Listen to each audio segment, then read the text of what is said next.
A magnitude 3.2 earthquake occurred.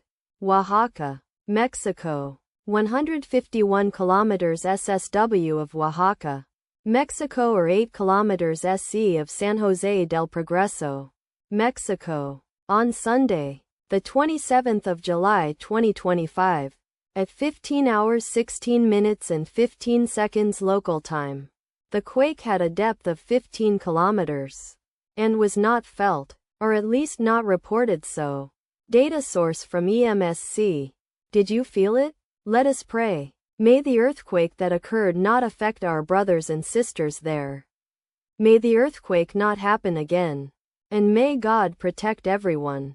Amen.